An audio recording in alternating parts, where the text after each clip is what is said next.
저는 오늘 읽어드린 야고보서 5장 11절 말씀을 가지고 따라합시다. 인내하는 자가 복되도다. 이와 같은 제목으로 하나님의 말씀을 증거합니다. 한국 문화의 대표적인 특성 중에 하나가 빨리빨리입니다. 외국에 나가보면 외국 사람들도 빨리빨리라고 하는 말을 잘합니다. 제가 인터넷에서 외국인이 뽑은 한국인의 빨리빨리 베스트 10을 봤더니 맞더라고요. 대표적인 게 이런 겁니다. 3분컵 라면이 익기 전에 뚜껑을 열어서 먹는 한국 사람들. 외국 사람들은 귀한 거죠. 삼겹살이 익기 전에 먹는 사람들. 화장실에 들어가기 전에 지퍼를 내리는 한국 사람들. 자판기 컵이 나오는 곳에 손을 놓고 기다리는 한국 사람들. 그러니까 빨리빨리 문화에 외국 사람들은 굉장히 놀라는 겁니다. 이 모든 것이 우리가 무의식 중에 행하는 행동입니다. 결국 이 빨리빨리 문화는 인내심의 결여를 낳게 되었고 참지 못하는 국민성으로 나타나고 있습니다. 요즘 와서 여러분 인내심이 부족해서 층간소음이니 교통사고니 해서 살인사건도 일어나고 상상치 못하는 일들이 비일비재하게 일어납니다. 그래서 더더욱 인내가 필요한 시대죠. 오늘 본문에 보면 성경은 인내하는 자가 복이 있다라고 말씀합니다. 여러분 보통 무엇을 복이라고 생각하십니까? 어떤 사람이 복받는 사람이고 무엇이 복이라고 생각을 하십니까? 보통 사람들이 생각하는 건 오래 살고 건강하게 살고 많은 물질 가지고 살고 무탈 없이 사는 것, 이 정도가 행복한 삶이라고 생각을 하는데, 인내라고 하는 것은 행복과 연결시킬 수 있는 근거가 없는데 성경은 인내하는 자가 복이 있다라고 분명히 말씀하고 있는 겁니다. 하나님은 근거가 없는 것을 우리에게 믿음으로 요구하지 않으셔요. 인내가 복이 있다라고 하는 사실이 근거가 있기 때문에 하나님께서는 우리에게 복이 있다라고 말씀하고 있는 것입니다. 그래서 저는 오늘 시간 인내와 관련해서 우리가 인내해야 하는 신앙적인 부분과 또 우리가 인내할 때 하나님께서 우리 삶에 어떤 축복을 내려주시는가에 대해서 또 함께 은혜를 나누고자 합니다. 첫 번째로 우리가 인내하는 신앙적인 부분에 대해서 살펴보겠습니다. 첫째, 하나님과의 관계에서 인내를 이루어야 합니다. 신앙생활을 하다 보면 우리가 빠지기 쉬운 오류 중에 하나가 내가 원하는 방식대로 빨리빨리 모든 것이 응답되거나 모든 것이 이루어지기를 소망합니다. 무엇이든지 빨리 이루어지는 것이 최상이고 빨리 이루어지는 것이 최선이라고 생각을 합니다. 그래서 여러분 기도할 때도 어떻습니까? 빨리 내 기도가 응답되기를 원하시지 않습니까? 그렇죠? 기도하면서 하나님 내 기도가 가장 좋은 때 가장 좋은 방법으로 응답되기를 원합니다. 이렇게 기도하시는 분들 계세요? 여러분 다 그렇게 기도하세요? 대부분 병이 걸리면 하나님 내 병이 빨리 낫게 해주십시오라고 기도합니다. 문제가 생기면 하나님 이 문제가 빨리 지나가기를 소원합니다. 이렇게 기도를 하죠. 당연한 기도입니다. 그러나 항상 우리가 원하는 방식대로 원하는 때에 기도가 이루어지지 않습니다. 하나님은 때로는 우리에게 인내를 요구하시죠. 그럴 때 기도를 포기하지 말고 끝까지 인내하며 하나님의 방법과 하나님의 때를 구하게 되면 반드시 하나님께서 그 때와 시기에 맞춰 우리의 삶에 하나님의 응답이 나타나게 하여 주시는 거죠. 사울 왕과 다윗의 차이가 바로 거기에 있었습니다. 사울이 블레셋과 전쟁을 하러 나갑니다. 이 군사적인 면에서 상대가 되지 않아요. 하나님께서 도와주시지 아니하시면 이 블레셋과의 전쟁에서 승리할 수가 없었습니다. 그런데 일주일 정한 사무엘이 내려오겠다고 약속한 일주일이 거의 다 돼도 사무엘이 코빼기도 보이지 않는 겁니다. 그랬더니 백성들이 두려워해서 흩어지는 거죠. 군사들이. 그러니 이 사울 왕이 조급해서 오직 제사장에게만 허락되어진 이 제사를 본인이 직접 제물을 가져오게 하여 하나님께 드립니다. 번제를 드리자마자 사무엘이 내려와요. 늦게 내려오는 게 아닙니다. 결국 그 일로 인해서 사울 왕은 버림을 받게 되고 인생에서 가장 치욕적인 책망을 듣게 되는 겁니다. 다윗은 반대입니다. 사울 왕의 위협을 피해 여러분 10년 동안 도망자의 삶을 삽니다. 여러분 다윗이 사울 왕을 죽일 수 있는 기회가 몇 번 있었습니까? 몇 번 있었습니까? 여기 있잖아요. 2번 있었어요. 기회가 2번. 2번이 있었는데 다윗은 사울 왕을 살해하지 않습니다. 만일 사울을 살해한다면 도망자의 삶이 종식될 수도 있었지만 다윗은 사울을 죽이지 않아요. 살려줍니다. 왜 그러느냐? 하나님께서 원치 않으셨기 때문이죠. 하나님의 때가 아니라고 생각했기 때문에 그는 끝까지 도망자로서 하나님의 때를 기대하며 인내합니다. 그랬더니 나중에 하나님께서 다윗을 왕으로 세워주시되 정치, 경제, 사회, 문화적으로 가장 강력하고 완전한 국가를 세워주신 겁니다. 요셉은 17살에 애굽의 종으로 팔려갑니다. 13년 동안 하나님께서 그에게 인내를 가르치셨고 그가 13년 동안 종으로서 그 감옥에서 죄인으로서 인내할 때 결국 애굽의 총리로 삼아주심으로 하나님의 위대한 능력이 나타나게 하여 주신 겁니다. 여러분, 하나님의 때를 기대하시고요. 절대 조급하게 생각하지 마시길 바랍니다. 내가 나를 아는 것보다 나를 더 잘 아시는 분이 하나님이십니다. 그래서 그 때를 인내하며 기다릴 때 반드시 하나님께서 좋은 것을 채워주심을 믿고 하나님께 기대하며 나아가시는 하나님의 귀한 성도들이 되시기를 주님으로 축원합니다. 두 번째로요. 인간관계에서 우리가 인내를 이루어야 합니다. 교회가 어려움을 겪는 것도 인간관계 때문에 어려움을 겪고요. 대부분의 교회가 분열이 되고 아픔이 일어나는 건 장로님과 목사님과 이 관계가 틀어져서 교회가 분열이 일어납니다. 어떤 교회는 장로님과 목사님의 프로젝트를 2개 달자, 1개 달자 싸우다가 교회가 분열됐어요. 우스운 소리지만 어느 교회 같은 경우는요, 미국의 어느 교회는요, 목사님하고 장로님이 조과하다가 아웃이다 셋 이것 때문에 싸우다가 교회가 분열이 됐어요. 별거 아닌 것 같다. 관계가 틀어지면 교회 분열과 아픔이 일어나는 겁니다. 성도들도 마찬가지죠. 대부분의 성도들이 교회를 떠나는 이유가 무엇입니까? 많은 경우는요, 관계 때문이에요. 어느 목사님이 설교 시간에요, 이렇게 물었습니다. 제가 물었듯이 똑같이 여쭙습니다. 한번 저도 여쭤볼까요? 여러분들, 우리 성도들 중에 이 세상에서 다른 사람을 미워하는 사람이 한 사람도 없는 분 한번 손들어 보시길 바랍니다. 네, 미워하는 사람이 한 사람도 없습니다. 목사님, 저는 자신합니다. 이런 분 한번 손들어 보시길 바랍니다. 미워하는 사람이 다 있어요? 어느 교회도 이런데 갑자기 80대 어르신이 손을 든 겁니다. 목사님, 저는 미워하는 사람이 한 사람도 없습니다. 근데 교회 나오지 얼마 안 되는 초신자입니다. 목사님이 너무 감동을 해서 어떻게 어르신은 미워하는 사람이 없습니까? 라고 물어보자 어르신이 이렇게 대답합니다. 다 죽었습니다. 80세가 되니까 다 죽은 거예요. 다 죽은 거예요. 그런 우스갯소리가 있는데 여러분 생각해 보세요. 예수 믿는 사람들이 이 세상을 살아가면서 추구해야 되는 삶의 방향은요, 예수 그리스도를 닮아가는 삶입니다. 아멘? 뭐 우리가 복받고 이런 거 중요한 게 아니라 예수 그리스도를 닮아가는 삶입니다. 근데 예수님께서 어떻게 사셨습니까? 제자들을 선택하셨습니다.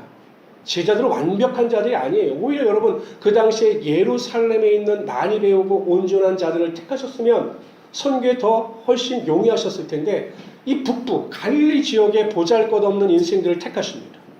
얼마나 결점이 많습니까? 예수님께서 수시로 이런 말씀하시잖아요. 믿음이 적은 자를 왜 의심하느냐. 만약에 예수님께서 그들을 인내하지 않고 그냥 그들을 내치셨다면 아마 남아있는 제자는 별로 없었을 겁니다. 1순위는 아마 베드로였을 거예요. 베드로. 그러나 예수님께서 제자들을 보고 인내하셨습니다. 참으셨어요. 그랬더니 결국 그들이 오순절날 마가의 다락방이 성령의 능력을 통해서 온전히 변화가 되고 순교자의 삶을 살아감으로 복음의 씨앗을 뿌리기 시작합니다. 이처럼 성도들과의 관계, 세상 사람들과의 관계성 속에서 우리 성도들은 인내하며 승리하며 살아갈 수 있어야 하는 겁니다. 제가 좋은 관계를 유지하기 위한 몇 가지 팁을 말씀해 드리겠습니다. 정말 이렇게 관계가 좋으려면요. 첫째, 상대방을 좋아하려고 노력해야 합니다. 내가 좋아하는 사람이요, 무슨 말을 해도 기분이 나쁘지 않아요. 다 용납이 됩니다. 근데 내가 싫어하는 사람이 좋은 말을 해도 싫어요. 꼴보기 싫습니다. 그러니까 그 말의 내용이 중요한 것이 아니라 누가 말을 하느냐가 중요한 거죠. 예수 믿는 사람들은 어찌하든지 상대방을 이해하려고 노력하고 긍휼히 여기려고 노력해서 그 사람을 사랑할 수 있도록 최선을 다할 때 하나님께서 상대방을 이해하려는 마음을 통해서 온전한 관계를 이루어갈 수 있도록 하여 주시는 겁니다. 두 번째로요, 상대방이 하는 말을 항상 긍정적으로 해석해야 합니다. 성도들이 가끔 저에게 상담을 해요. 목사님, 저는 누구 때문에 이러한 말을 듣고 굉장히 기분이 나빴습니다, 목사님. 근데 제가 들어보면 그렇게 기분 나쁜 말이 아닙니다. 문제는 무엇이냐? 그 한 말을 어떻게 해석하느냐에 따라 그 말이 좋은 말일 수도 있고 나쁜 말이 될 수도 있는 겁니다. 상대방이 어떠한 의도를 가지고 말을 했느냐에 따라 그 말의 내용이 나에게 유익이 될 수도 있고 피해가 될 수도 있는 거예요. 그런데 말을 부정적으로 해석하면 항상 그 말이 나에게 문제가 되는 겁니다. 여러분 내가 누군가에게 무슨 말을 들었을 때 왜 나에게 저렇게 쓸데없는 말을 하지? 왜 저런 말을 했을까? 부정적으로 생각하지 마시고 아이고 나를 생각해서 좋은 말을 해줬구나 라고 긍정적으로 해석하면 이 관계가 원활해지게 되는 것이고 서로 아름다운 관계 속에서 살아갈 수 있게 되는 것입니다. 세 번째로요. 가는 말이 고와야 오는 말이 곱다. 다시 합시다. 가는 말이 고와야 오는 말이 곱다. 내가 말을 곱게 해야 좋은 말이 돌아오는 겁니다. 말의 내용보다 중요한 건 말투입니다. 말투. 제가 일본어 별로 좋아하지 않는데 일본 사람들이 하는 말은 굉장히 좋아합니다. 일본의 아침 인사가 뭔지 아십니까? 오하요 고자이마스. 여러분 한번 해보세요. 오하요 고자이마스. 이게 한국식 발음입니다. 일본 사람들은요. 오하요 고자이마스 이렇게 얘기합니다. 간사스럽죠? 오하요 고자이마스 웃으면서 이렇게 이야기해요. 근데 한국 사람들을 시키면요. 여행객들 이렇게 하면 오하요 고자이마스 이렇게 이야기해요. 말의 톤에 따라 전해지는 전달력이 바뀌는 겁니다. 가는 말이 고와야 오는 말이 고운 거예요. 내가 어떠한 투로 어떠한 말을 하느냐에 따라 그 말이 그대로 돌아오는 겁니다. 항상 우리 성도들은요. 말의 끝을 높이세요. 낮추지 말고 할렐루야가 아니라 할렐루야 안녕하십니까 반갑습니다 이렇게 말을 높여야 되는 거예요. 옆자리에 앉으십시오 이렇게 자꾸 감정을 섞인 말을 해야 그 말이 고운 거죠. 그런데 영혼이 없어요. 말에 영혼이. 밥 먹었어? 싸우자고 하는 거죠. 오늘 좋은 아침입니다. 싸우자고 하는 거죠. 항상 말의 톤, 가는 말이 고와야 오는 말이 곱다라고 하는 생각을 가지고 항상 고운 말, 선한 말, 상냥한 말, 온유한 말을 행하시는 하나님의 귀한 성도들이 되시기를 주님으로 축원합니다. 네 번째, 내가 하고 싶은 일만이 아니라 다른 사람이 하기 싫은 일을 하는 사람이 되어야 합니다. 조직에서 가장 싫어하는 사람은 이기적인 사람입니다. 내 일만 하고 편한 일만 하는 사람입니다. 제가 큰 교회에서 목회할 때 일인데요. 어느 목사한 사람은요. 힘든 일을 할 때 보면 사라져요. 주님도 아닌데 사라져요. 갑자기. 그리고 그 일이 끝나면 나타나요. 얼마나 얄밉겠습니까? 그리고 꼭 자신에게 불리한 일만 생기면 불만을 토로하고 잘못됐다고 제안을 합니다. 그 사람 주변에 사람이 많을까요? 한 사람도 없어요. 너무 이기적이기 때문에. 여러분 예수 믿는 사람들도 마찬가지입니다. 직장이나 교회에서나 어디에서든지요. 꼭 손해보지 아니하려고 또 내가 힘든 일을 아니하려고 회피하고 관계성 속에서 편한 일, 좋은 일만 선택하다 보면 내 주변에 사람이 결코 모이지 않습니다. 관계가 원만해질 수 없습니다. 낮아지고 남이 하지 않는 일, 남이 원치 않는 일을 기꺼이 즐거운 마음으로 동참할 때 그 일을 통해서 좋은 관계가 형성될 수 있는 것입니다. 여러분 사랑의 성경의 가장 큰 핵심이 무엇입니까? 율법과 선지자의 완성, 율법의 완성이 무엇입니까? 예수님께서 너희가 마음을 다하고 뜻을 다하고 몸을 다해서 너희 하나님을 사랑하라고 말씀하셨습니다. 그리고 내 이웃을 내 몸과 같이 사랑하라고 말씀하셨습니다. 그래서 결국 관계가 중요한 겁니다. 인간관계에도 인내가 필요한 겁니다. 예수님께서 제자들을 보고 참고 인내하셨듯이 여러 모든 인간관계 가운데 인내하심으로 하나님의 영광의 빛을 드러내시는 하나님의 귀한 성도들이 되시기를 주님으로 축원합니다. 셋째로요. 우리가 이루어야 할 인내의 부분은 내 자신에 대한 인내입니다. 신앙생활에도 인내가 필요합니다. 예배생활, 기도생활이죠. 여러분 운동선수들이 운동을 하지만 꼭 운동이 즐거운 것만은 아닙니다. 그러나 운동이 습관이 되고 삶의 일부분이 되었기 때문에 그들은 참고 운동함으로 자신의 실력을 배가시키는 거죠. 여러분 신앙이요. 기도생활, 예배생활, 말씀생활, 전도생활이 세상 일처럼 재밌다면 신앙생활 못하는 분들은 전혀 없을 겁니다. 어찌 보면요. 예배, 말씀, 기도, 전도의 신앙생활은 세상 말로 하면 고행과 같은 겁니다. 이것이 내 몸의 습관이 돼서 내 삶의 즐거움이 되기 위해서는 끝까지 인내하며 살아갈 때 우리의 삶의 신앙생활의 열매가 반드시 나타나게 되는 것입니다. 저는 요즘에 그렇게 기도합니다. 하나님 주일 예배뿐만 아니라 주중 예배 가운데도 우리 모든 성도들의 시간과 환경이 돼서 나와서 예배하고 모이기를 피하는 어떤 자들의 습관과 같이 하지 마시고 모이기를 즐겨하는 자들이 되게 하여 주십시오라고 기도합니다. 세상은 날로 정신이 없이 바쁘게 돌아갑니다.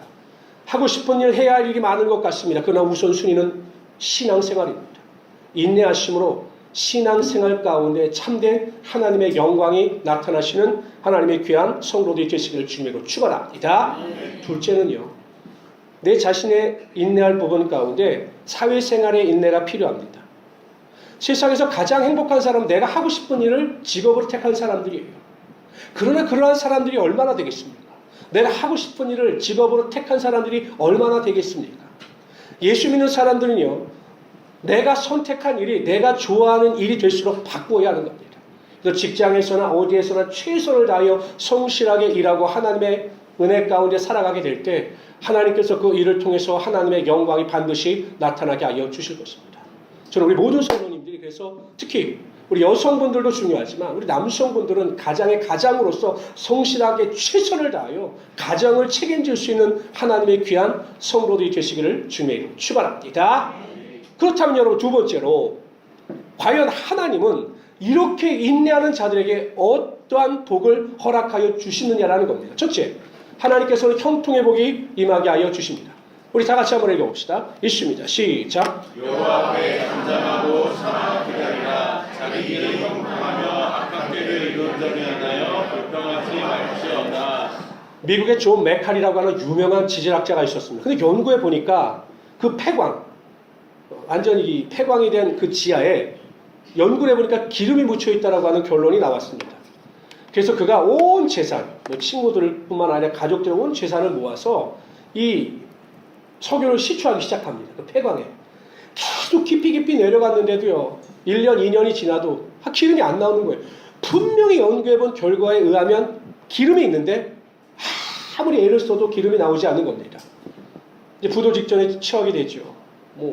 자기 하나 망하는 건 괜찮은데 가족, 친지, 친구들의 돈을 다 빌려서 했으니 다른 사람들에게 피해를 주는 것이 너무 괴로웠습니다. 그래서 그는 하나님 앞에 무릎을 꿇고 기도합니다. 하나님, 저 혼자 고통당하는 것은 제가 감당할 수 있습니다. 그러나 내 친구, 내 가족이 고통 가운데 나 때문에 힘들어하는 것을 제가 참아 볼 수 없습니다. 하나님, 나를 도와주십시오. 어떻게 합니까? 라고 간절히 기도합니다. 그랬더니 하나님께서 그에게 이런 마음을 주셨습니다. 종아, 정상일보 직전에 포기한 성공이 얼마나 많은지 아느냐? 정상일보 직전에서, 성공일보 직전에서 포기한 성공이 이 땅에 얼마나 많은지 아느냐? 낙심하지 말고 다시 한번 그 일을 시도하라. 이런 마음을 하나님께서 주시는 겁니다. 그래서 그는 하나님께서 주신 그 음성을 붙잡고 다시 시추 작업을 시작합니다. 근데 여러분, 놀라운 것이요, 약 20m 정도 파들어가니까 하루에 12,000배럴씩 나오는 큰 유전이 발견돼서 그 사람이 엄청난 부자가 되었습니다. 우리의 삶을 살아갈 때요, 성공 일보 직전에 포기하는 그 어리석은 인생들이 굉장히 많은 겁니다. 우리가 포기하지 않고 하나님께 기도하고 우리가 포기하지 않고 믿음 가운데 구하게 되면 하나님께서 반드시 여러분의 삶 가운데 형통의 축복이 임하게 하여 주시는 것입니다. 인내하고 기다리며 하나님의 영광을 구하는 자에게 반드시 하나님의 축복과 하나님의 은혜와 능력이 임하심을 믿고 인내하며 살아가시는 하나님의 귀한 성도들이 되시기를 주님으로 축원합니다. 둘째로요, 인내하는 자에게는요, 하나님의 약속이 성취되게 됩니다. 다 같이 읽어봅시다. 시작. 너희에게 너희가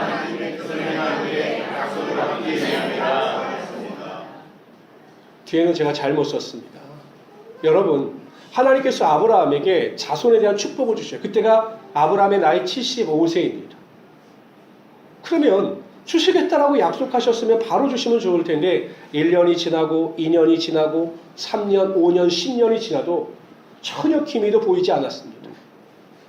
그러나 아브라함은 낙심하지 않아요. 왜? 하나님께서 약속하셨기 때문에 그 약속이 반드시 임할 것을 믿고 하와나 자신이나 생물학적으로 자녀를 낳을 수 없는 나이가 돼도 실망하지 않았습니다. 하나님의 약속을 믿었습니다. 하나님께서 그 믿음을 의로 여기심으로 말미암아 아브라함에게 100세의 이삭을 허락하여 주신 거죠. 여러분, 하나님의 약속은 반드시 우리의 삶 가운데 성취됩니다. 믿으십니까? 성경에 약속되어진 모든 약속은 반드시 우리의 삶에 임하게 되어 있는 겁니다. 그러므로 낙심하지 마시고요, 포기하지 마시기를 바랍니다. 그런데 편의점에 가보면, 저는 이제 편의점을 잘 안 가다 요즘에 이제 편의점 가는 재미를 느꼈는데, 이렇게 가보면 냉동 음식을 냉장 음식을 사면 이렇게 전자레인지에 써 있어요. 뭐는 몇 분 돌리세요, 뭐는 몇 분 돌리세요. 이렇게 돌리고 나면 맛있는 간식이 돼요. 맛있더라고요. 근데 만약에 하나님께서도 약속도 그렇게 하셨으면 얼마나 좋으셨을까요? 너 몇 분만 인내하면, 몇 시간만 인내하면 사업장 대박 난다. 뭐 이렇게 알려주셨으면 얼마나 좋을까요? 너 조금만 노력하면 이번에 그 직장 거기서 아주 높아진다. 이러면 인내할 텐데 하나님의 약속은 시간이 없어요. 언제 어떻게 이루어질지 그 시간이 정해져 있지 않습니다. 인내하는 자에겐 그러나 반드시 하나님의 약속이 나타나게 되는 것입니다. 저는 그 많은 하나님의 약속 가운데 우리에게 가장 우리의 마음을 뛰게 하는 하나님의 약속을 이게 무엇이냐고 물으신다면 저는 예수 그리스도의 재림이라고 자신 있게 말할 수 있습니다. 여러분 야고보서 5장 7절에도 이런 말씀이 있습니다. 다 같이 읽어봅시다. 시작. 그러므로 형제들아 주의 강림하시기까지 길이 참으라. 너라 눈과 땅에서 나는 귀한 열매를 바라고 길이 참아 이를 위와 늦은 비를 기다리나니. 예수 그리스도께서 오시는 그날까지 길이 참으시라는 겁니다. 예수님께서는 다시 이 땅에 재림하신다고 분명히 약속하셨기 때문에 그 약속은 성취됩니다. 그날까지 우리의 신앙을 지키고 인내하며 살아가야 합니다. 아니 예수 그리스도께서 재림하시기 이전에 우리의 육신의 장막이 무너지고 우리가 죽음을 맞이하는 그 순간까지 믿음을 포기하지 말고 믿음 안에서 인내하며 하나님이 원하시는 의의 길을 걸어가야 합니다. 저는 우리 모든 성도님들에게 예수 그리스도의 재림에 대한 소망, 약속이 충만하심으로 이 땅을 살아가는 동안 믿음을 포기하지 말고 뒤로 물러가지 말고 인내하며 믿음 가운데 앞으로 전진해 나가시는 하나님의 귀한 성도들이 되시기를 주님의 이름으로 축원합니다. 셋째로요. 인내하는 자에게는 인격 성숙을 이뤄가는 하나님의 축복이 나타납니다. 로마서 5장 4절에 이렇게 말씀하십니다. 다 같이 읽어봅시다. 시작. 인내는 연단을 성을 이루는 줄을 알미로라. 여기서 연단이라고 하는 단어가 성품입니다. 성품, 인격입니다. 캐릭터. 연단은 결국 인간의 성품을 완성시켜 나가는 겁니다. 그래서 야고보서 선지자는 이렇게 이야기하죠. 다 같이 읽어봅시다. 시작. 내 형제들아 내가 여러 가지 시험을 만나거든 온전히 기쁘게 여기라. 이는 너희 믿음의 시련이 인내를 만들어낸 줄 너희가 알미라. 인내를 온전히 이루라. 이는 너희를 온전하고 위하여 조금도 부족함이 없게 하려 함이라. 온전하고 구비하여 조금도 부족함이 없게 하려 함이라고 하였습니다. 이처럼 인내하는 자에게는 아름다운 인격의 모습 변화가 반드시 나타납니다. 내 성격대로 내 마음대로 살아가는 자가 아니라 내가 화를 낼 수 있고 내 감정을 표현할 수 있지만 내가 포기할 수 있지만 그럼에도 불구하고 믿음 가운데 인내하는 자의 삶에는 하나님께서 인품의 인격의 완성을 이루어 가심으로 모든 자들의 본이 되게 하시고 존중받고 존경받는 하나님의 귀한 자녀가 되게 하여 주시는 거죠. 그러니까 이런 거죠. 저는 이렇게 보면 농담으로 그런 말이 있습니다. 목회자들의 성품은 공을 차보면 안다. 축구를 해보면 안다. 왜냐하면 목사님들 중에서도 이렇게 아직 덜 익으신 분들은 공 차면서 화를 내셔요. 근데 성숙한 분들은 아무리 심한 태클이 들어오고 아무리 심한 발길질이 들어와도 항상 웃으십니다. 그래서 목회자는 공을 차봐야 한다. 그래서 어떤 교회는 전도사를 뽑을 때 축구 시합을 시킵니다. 그래서 이렇게 뽑을 교회도 있더라고요. 성숙한 사람, 하나님의 인품으로 충만해진 사람은 결코 노를 바라거나 화내는 일에 익숙하지 않아요. 어떤 사람이 화를 잘 내느냐? 아직 인격적으로 성숙되지 않는 사람들이 화를 잘 내는 겁니다. 그러므로 여러분 우리가 만약에 정말 어떤 분이 자꾸 나에게 화를 내고 나를 힘들게 하는 말을 할 때도 그렇게 생각하시면 됩니다. 아직 이 인내를 통해서 인품이나 인격이 하나님 은혜 가운데 완성되지 않으신 분이구나. 내가 저분을 더 위해서 기도해야 되겠구나 라고 생각하시면 되는 겁니다. 저는 우리 모든 성도님들이 어찌하든지 간에 인내의 삶을 통해서 내 자신의 인격과 인품을 다듬어 가심으로 모든 사람들에게 그리스도의 향기를 나타내시는 하나님의 귀한 성도들이 되시기를 주님의 이름으로 축원합니다. 여러분 인내하는 자가 복이 있어요. 하나님 안에서 인내할 줄 아는 것도 복입니다. 우리는 기도하면서 그러나 이러한 복을 구하지 않습니다. 구하십시오. 하나님 제가 인내하는 자가 되게 하여 주십시오. 하나님 안에서 인내하는 자가 되게 하여 주셔서 하나님의 때까지 기다리고 인내하며 살아갈 수 있도록 해 주십시오라고 기도하십시오. 인간과의 관계성 속에서도 인내하며 그 사람을 수용하고 그 사람을 품을 수 있는 믿음의 은혜가 있게 하여 주십시오라고 기도하십시오. 하나님 내 인격, 인품을 다듬어 갈 수 있도록 인내하는 믿음을 주십시오라고 기도하십시오. 그럴 때 우리가 그 인내를 통해서 우리 자신이 다듬어졌을 때 하나님께서 우리의 삶의 축복, 하나님의 약속, 하나님의 놀라운 은혜와 능력이 여러분 삶 가운데 분명히 나타나게 하여 주실 것입니다. 그래서 우리 모든 성도님들은 다른 것도 다 중요하지만 신앙 안에서 인내하는 일에 하나님께 인정을 받는 하나님의 귀한 성도들이 되시길 다시 한번 주님의 이름으로 축원합니다.